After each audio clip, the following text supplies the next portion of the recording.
Hi, I'm Sandy Genovese and welcome to this episode of the Ellison Education video series. You know, a thaumatrope, it helps to illustrate animation with just two images. And the best way is really just to show you. Here is the thaumatrope that has the butterfly images, and notice when I spin it, it looks like his wings are flapping. So it looks like the butterfly is flying, and it's just two images. And if I slow it down, you'll see one image, and then on the flip side, where his wings are closed, and then where his wings are open.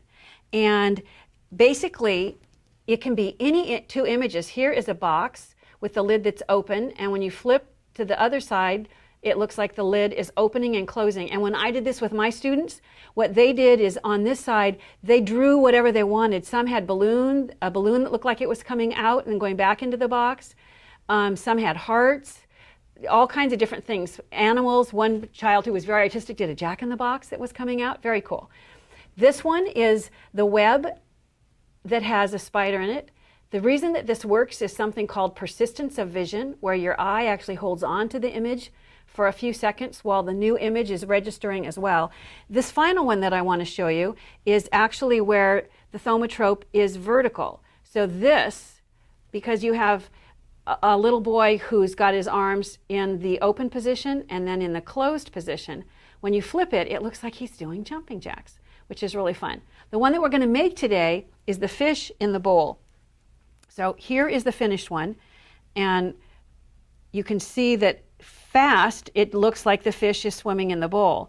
When I freeze it, you can see that it's the fish bowl on one side and on the flip side the fish. So what I've done is I've taken the die and I've cut out of two different colors in order to create the fish bowl, and then I've cut out two different colors and layered with marker in order to create the fish. And you also need to actually cut out the thaumatrope itself. So when you have the thaumatrope, you're going to attach on one side, you're going to place the bowl, and this is where it's important to notice that because you're flipping it like this, the flip side, the image needs to be flipped.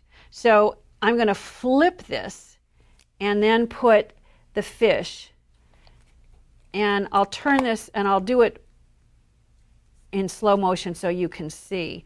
Here is the fish, and if I just flipped it over this way, one image is upside down. The images or the sides are flipped from each other because of this motion. It's not the case when you're doing it this way, but every one that you're doing this way, the image, one side has to be upside down.